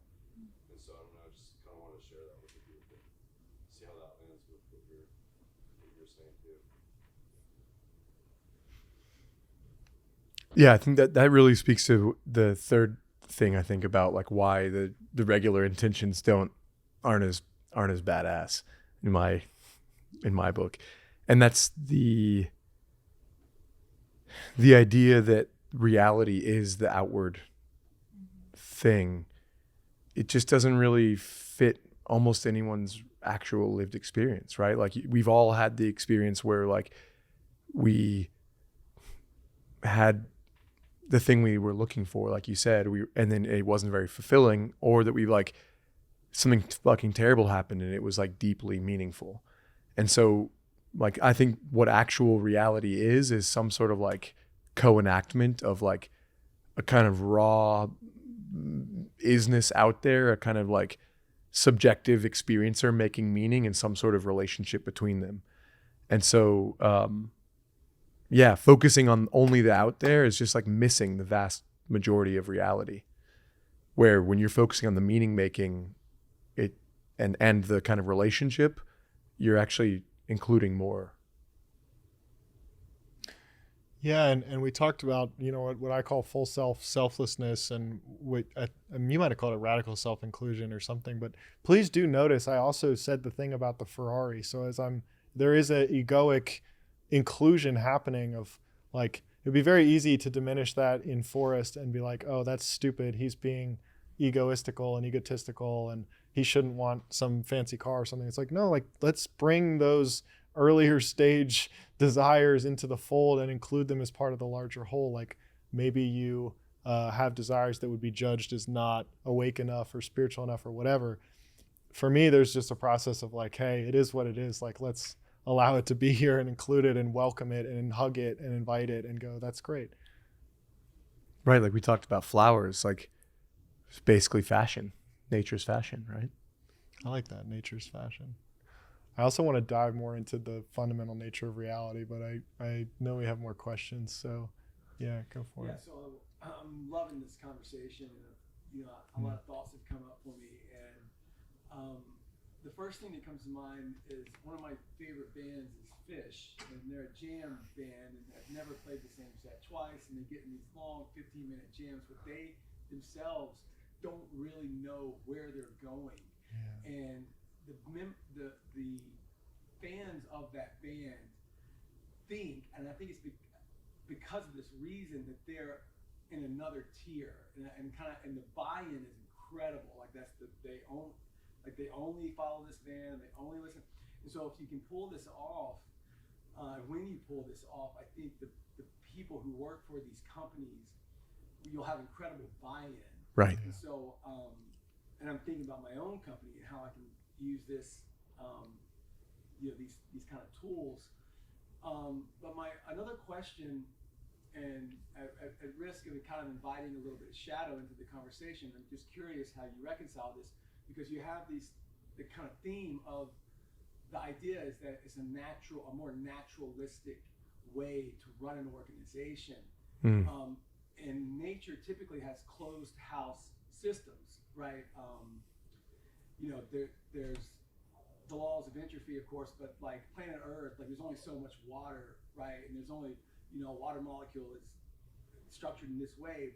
When you have unnaturalistic components like M2 and quantitative easing and this leak, like a system of leakage within the financial structure, and I'm just curious how you reconcile that, or is there even value in that conversation? Like I'm just Totally. thought that's come up for me. It's like, yeah, it sounds idealistic and woo-woo, but in application, how does it work? This like strums a guitar string of passion in me hearing you. I do quite a bit of work with the consciousness of money. And I mean, I experience money as a being that has its own consciousness that I talk to, and have been doing this deeply for years. And the money that human beings have come up with is pretty far away from the money that I experience as a being. When you're talking about quantitative easing and what human beings have created as a human system representation of money, it's, I mean, I don't know what to tell you. It's like a crazy thing it's not based in anything except for the it's backed by our trust in debt, I guess. Like, because I sorry to interrupt or interject, but like I resonate with this distrust of consumerism and yeah. I'm reading this book Stolen Focus, and like I really hate what social media has done to our attention, and part of that has to be linked with there's a huge hole in the boat, and we all kind of feel that in some way. And so the thing that I want to do is speak to a few things that I have been getting from money that might, like, we could really take apart all the things that are wrong with the world or where systems are broken, but I just want to illuminate a few things that I've been getting from money that are pretty powerful in my experience. One of them is, again, if you see humanity as, if you see the collective body of humanity, how money reveals this to me is seeing the collective body of humanity, seeing every human being as a cell in the body of the superorganism. Money is like the fascia. It's the interconnective tissue between all the human beings. And so what you have, the same way if you're doing body work on someone's body and there's a bunch of nutrients and blood and resources pent up in one area, you need to do myofascial release work or some kind of psychosomatic trauma work to release, do a myofascial release and have all those nutrients move back in the system so that the whole can move better. We need the same thing in our financial systems. We need myocapital releases to release financial resources that are stuck up in the system so that the whole can move more fluidly. So I actually presented this to investors last month. I'm like, this is the instrument that we're needing. Path of least resistance is now I'm just partnering with people who have funds instead of starting our own fund. I could talk about that, but that's number one. Number two is the thing that money has showed me is that, and now this sounds pretty, I feel vulnerable because I feel woo-woo, but here I am. I feel woo-woo. So this is actually the most recent, before the manifestation thing, the most recent woo-woo thing I fell in love with was I love money, money loves you, or love money, money loves you. With Sarah McCrum? Yeah. Okay, so like fucking super woo, and I love it so much. Okay, so my friend, but here's a person, Sarah McCrum, look her up, please. She channeled a book from Money called Love Money, Money Loves You.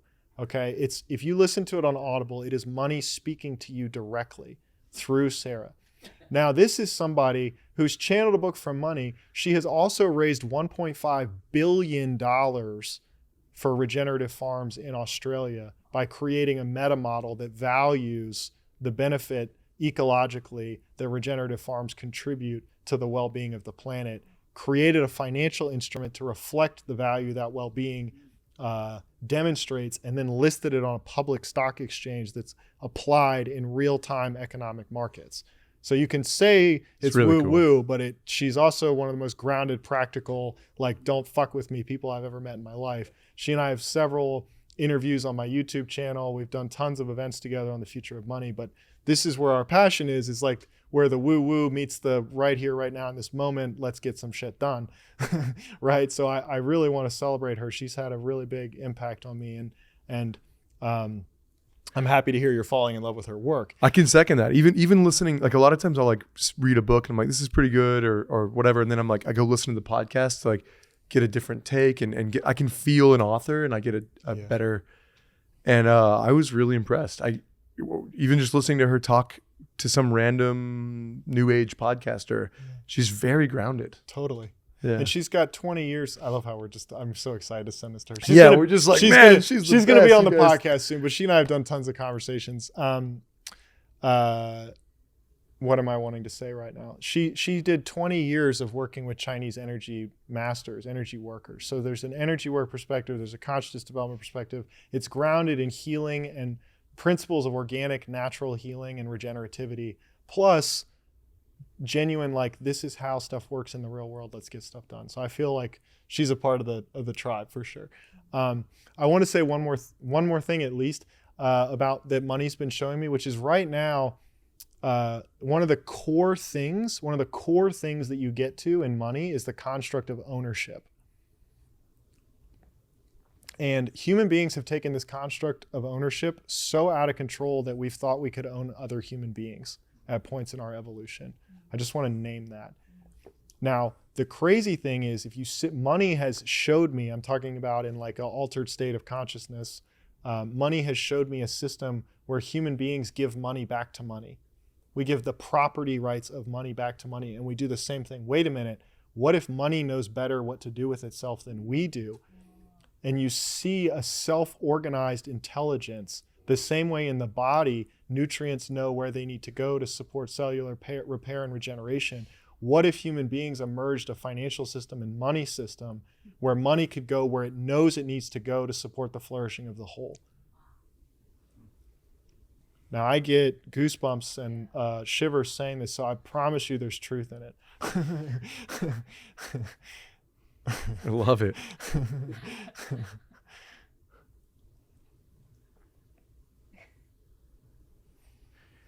I wanted to dovetail off of something else that you said, Eric, where Forrest and I both have experienced like there is something where this feels more natural. It's also incredibly hard to do, and like people are deeply worked and challenged, and often kind of like bounce out of these kind of systems. And we celebrate that. Yeah. We celebrate that because you come in and it's intense and you need to take a break and rest and recover, and it's like training. Well, or even we can celebrate the full bouncing out. Like totally. Zappos pays people $3,000 to leave, and they kept upping the amount they pay them when they found that the leave percentage was too low, because they want to like make the filter of alignment in their culture like really, really hard to pass. And so, and in the long run, that benefits their company. It's probably cheaper, but it's totally counterintuitive, right? Like you just hire somebody and you're like, here's money to leave if you're not really, really fucking happy here. So yeah, we don't have that. We don't have the capital or the success at Zappos, but we do something else like with the Relateful company where actually we've done this so far with Uptrust as well.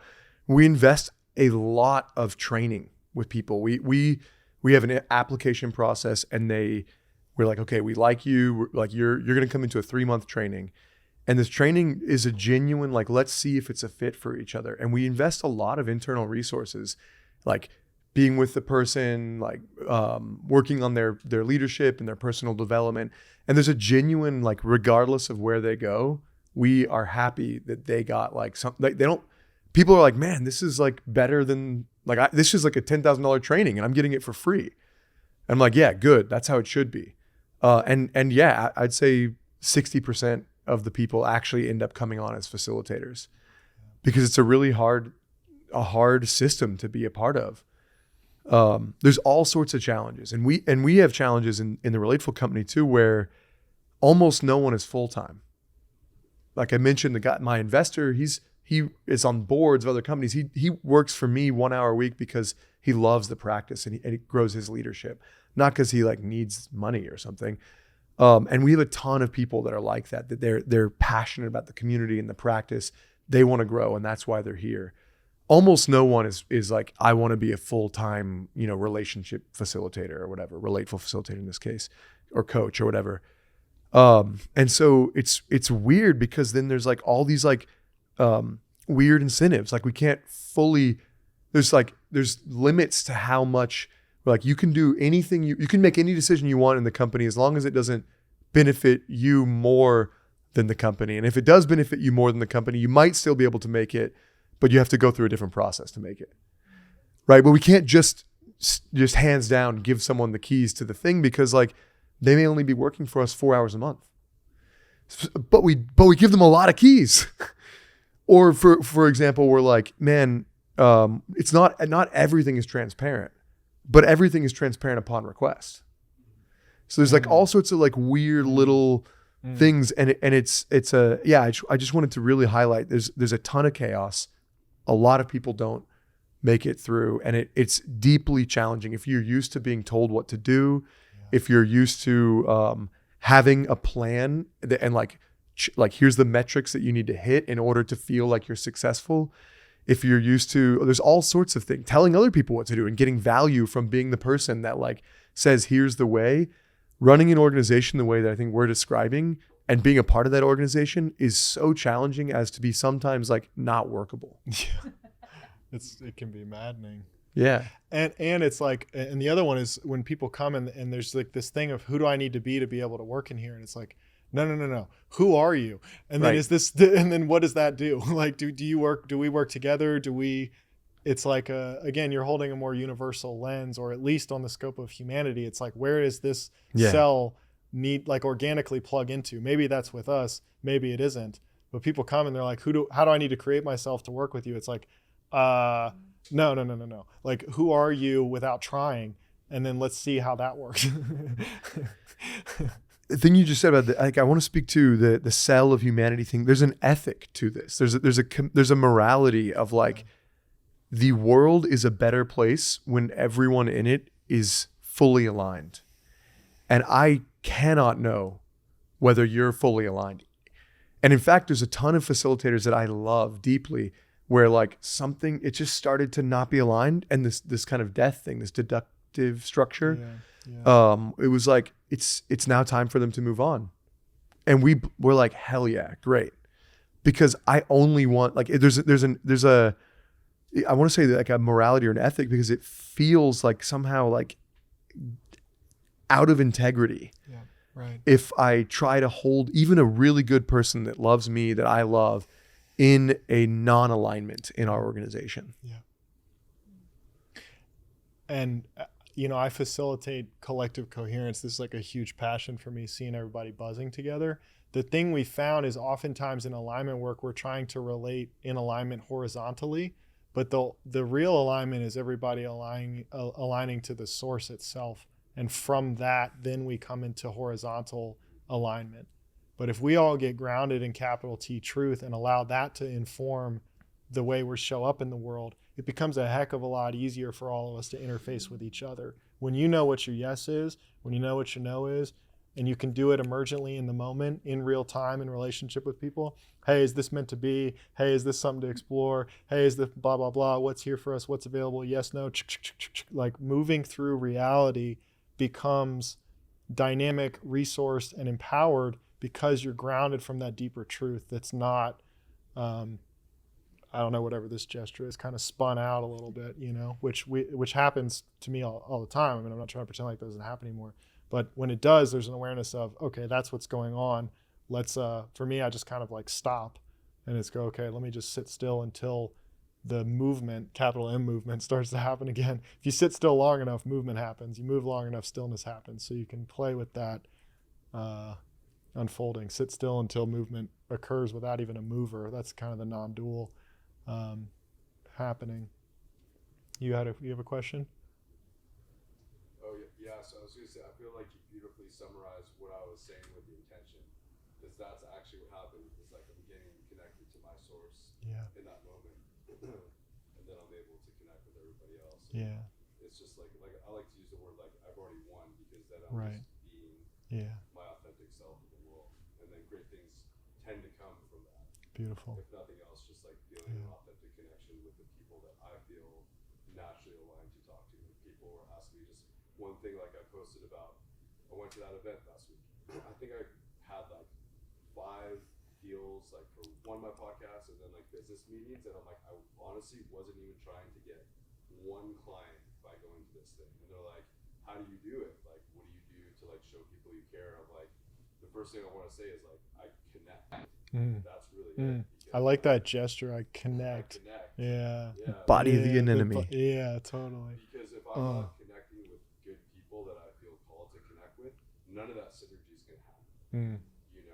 And I'm not going to be genuinely interested because I'm not going to be aligned with whatever it is that I feel totally an impulse to support. So I can't feel like I take full credit that I'm a great listener of this. It's like, because if I'm not aligned, none of that other stuff is really going to happen. It's not going to be like a full body yes in that moment. So And this is how you end up with a client, and you're like, you go out and things are kind of janky, and you meet someone and you're like, oh my God, they're offering me $100,000 or whatever it is. And you take them on, and then all of a sudden you're 2 weeks in and you're going, what in the world have I signed myself up for? This is a nightmare. Like the thing you thought, because it wasn't really deeply sourced. Whereas it seems like when you get a full body yes in the moment, things have this easefulness and organicness and effortlessness. They take care of themselves in a lot of way because you get the full body yes versus fighting to get it done. And then that energy is permeating through and infused into the whole relationships unfolding. Mm-hmm. And the seed I want to plant also, when you're like, I've already won, part of the reason you've already won is because the you that won is not the guy standing there. It's the source you connected to.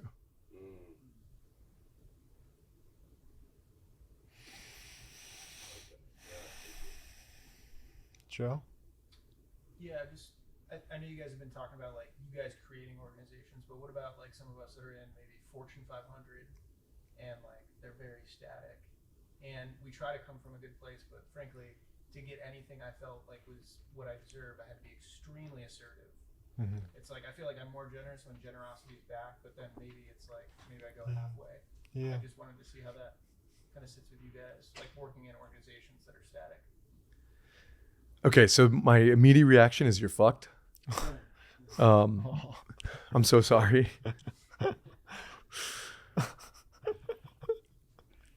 Beyond that, I have done some work with, say for example, like a team inside of McKesson, which is like a Fortune 10 company or something like that, and I've done some work with some other. That's probably the best example of like a known company that like is probably pretty static. So it's a guy that got really into some stuff and was like leading a team. And so he was able with his team to be like, hey, I want to bring in Jordan to like do some like conscious communication. And it was like, basically, or whatever, I think we called it agile communication. We found some way to pitch it and get the funding or whatever. And it went super well. And he was able to like, so we ended up doing a series of a couple months of things where I was basically training his team or in some ways like creating the context for people to be more open and authentic with each other. And it was crazy because they were going through layoffs, and a couple of the people that were on that team of conscious communication got laid off.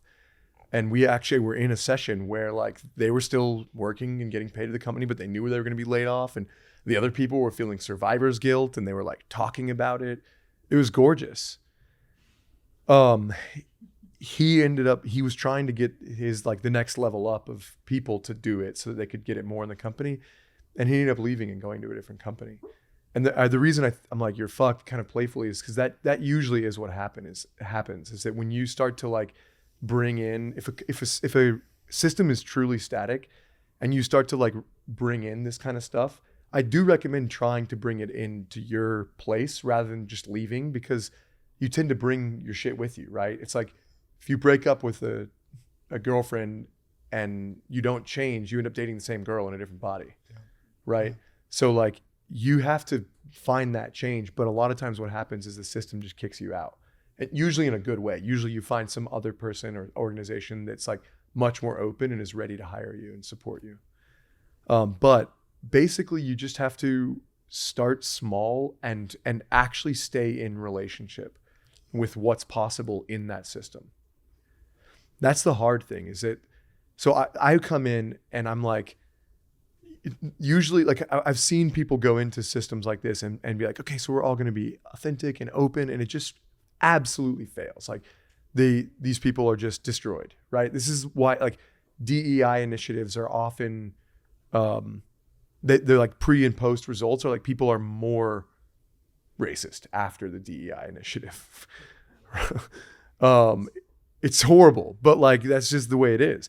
So, because they're not in relationship, they're not attuned, they're not treating the system and the people in it as real human beings who have fucking real concerns. And so I go in there and I'm like, okay, look, everyone, I'm a hippie. I'm gonna say a bunch of weird stuff. I'm gonna curse. I'm so sorry. And I've done this. Alex has seen me fail miserably at this, actually. Like I didn't do the thing I normally do. with a thing that Alex invited me into, and it totally fucking went off the rails. Or actually in this case, I actually did say stuff like, okay, so you guys are employees and people are in charge of each other's jobs. So like, we're not going to be able to be as open as we would if we were in some other context. And of course, in this case, like the boss was like, no, it's a very open culture. We can trust each other. And then like, as soon as we started, he was like, it's not safe. And all this crazy. Anyway, you have to work with that. You have to acknowledge that. You have to name that. Some of you might be gunning for each other's jobs. So if you say something that like, if you're in a culture that is not pro vulnerability or whatever, like you may reveal something that someone's going to use against you to get the promotion that you want. Yeah. Like once you name that, people are like, oh shit, this guy knows what's up. Like maybe he's not asking me to like fuck myself here. And you're like, yeah, because I genuinely don't want you to fuck yourself. We need to be able to talk about what's actually going on here. And what's actually going on is that we gun for each other's jobs and it gets in the way of our work, we should talk about that. Yeah. We may not be able to change it, but like at least we'll be able to work around it because now we know that we know. Yeah. It's in shared awareness. Boom. Yeah. Yeah. Is that helpful at all? Yeah. I think start small and work outward. Yeah. Find ways to work it in. Otherwise, it's just going to be the same regardless of where I go. Yeah. And it is first of all, I want to name the like resilience and strength it takes to be in a Fortune 500 organization. Like, that's a tall task to show up into a Fortune 500 organization. And so I feel supportive of you, and I celebrate you in that. And, for me, business is the context where most of the suffering is happening on planet Earth right now. Like that's actually the context where most people are suffering deeply. And so there's an opportunity if there's a context opportunity as well, because you could go, okay, right now my practice or my context or my relationship moment is inside this Fortune 500 organization. And I'm not just working for this, I'm working for the whole, right? You can hold different contexts. So what's it like to be part of the immune system or the heart of humanity inside the context of a Fortune 500 company?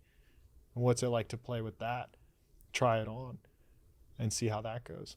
Now, the thing that happens is if you make a shift like that, it's going to shift the system.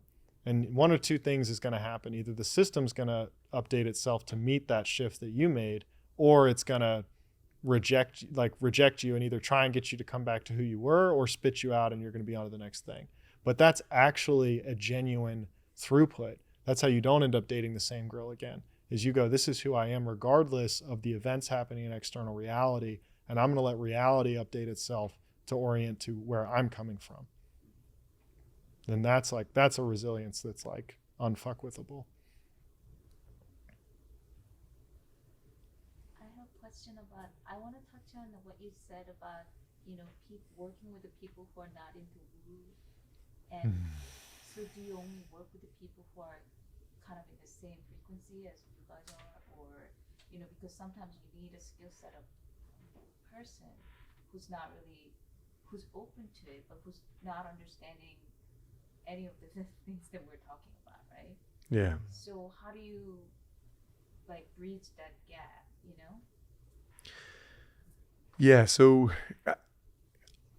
I love bridging that gap. It's for whatever reason, it's one of the things I'm called to. I don't think everyone has to. Like you might be in a type of business where you're like only speaking to whatever, like maybe you're in psychedelic therapy and like only people who are already open to psychedelic therapy are going to bother to show up to your clinic, right?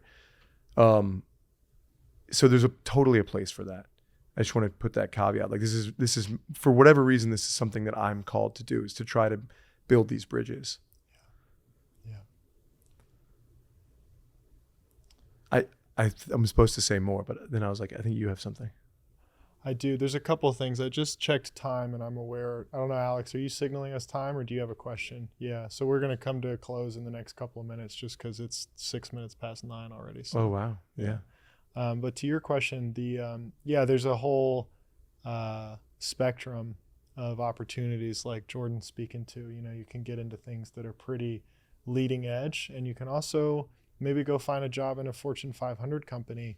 And I mean, I'm being sincere. Like what is your chemical makeup? What is your unique expression that we've been talking about? Like we're going to be drawn to different things. It seems like Jordan and I are somewhat built similarly in the sense of, for whatever reason, our concoction is putting us in leadership in I don't know, small, like earlier stage startup companies, pioneering new technologies and bridging these worlds of what's at the leading edge or beyond the leading edge and the world as it is. And somehow with one foot in each world, playing in that spectrum. I'm asking because I'm also in the same place. Yeah. I'm actually working for this huge giant company, I don't know, Fortune 500 or whatever. Yeah. But I'm also totally same frequency as you guys are. Yeah. So that's why I'm like, sometimes like, you know, Yeah. I'm like, I can be both.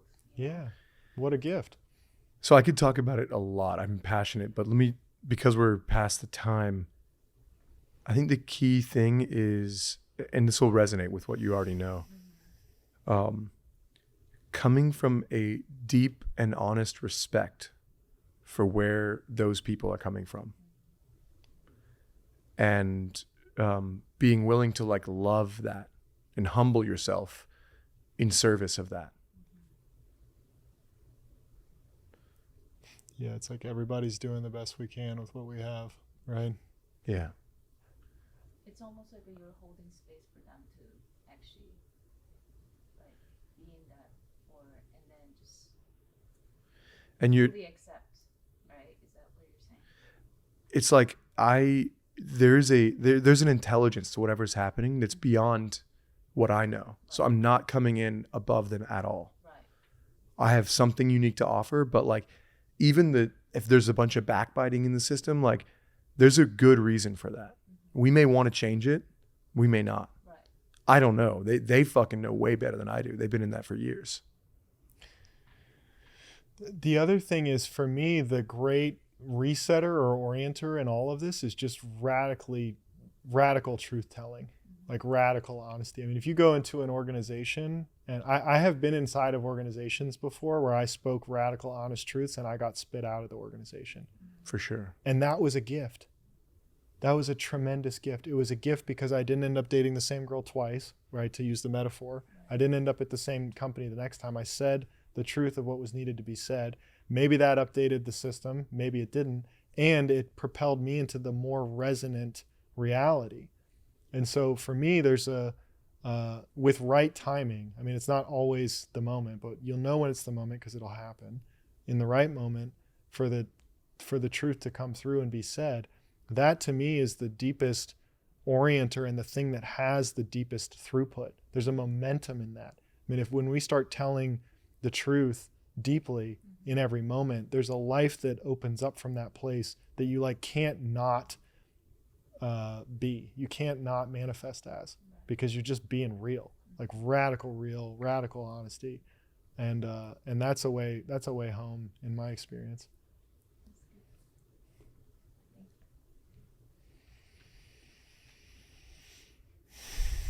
Well, anything else you want to share before we transition? Vindy, Yes, sir. Maybe just smiling. do you have any I'm more an investigator. I take everything in, and then I think I'm going to interview both of you.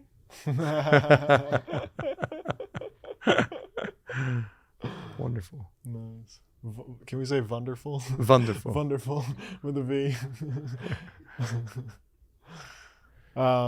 Cool. Well, let's see what's left here. Thank you, Jordan. I appreciate you, man. It's so much fun. I know, right? I feel like we're just getting started.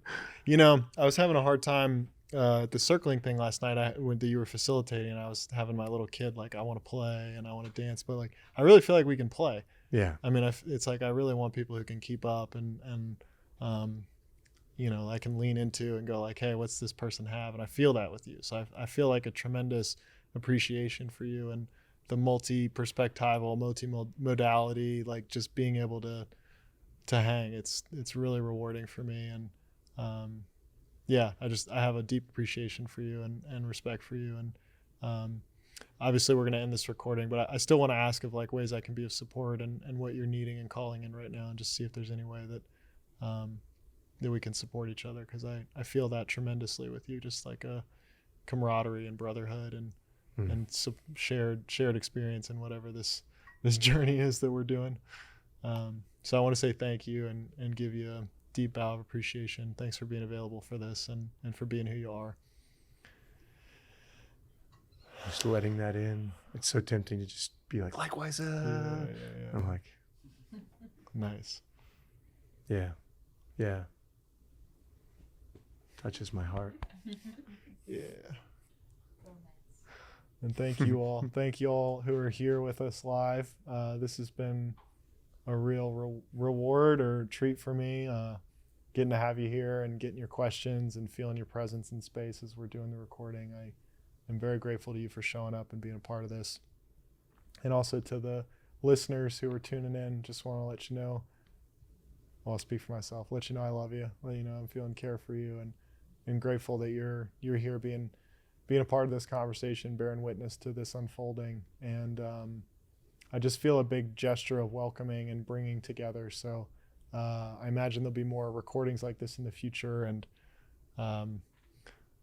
we'll do something that we can invite people into to have more experiential grounding and some of the stuff we're inviting. So we'll do like emerging leaders, pioneers and visionaries and luminaries, something. I'm just making this up in real time, but we'll do something. Hell yeah. Yeah. So anything else you want to share?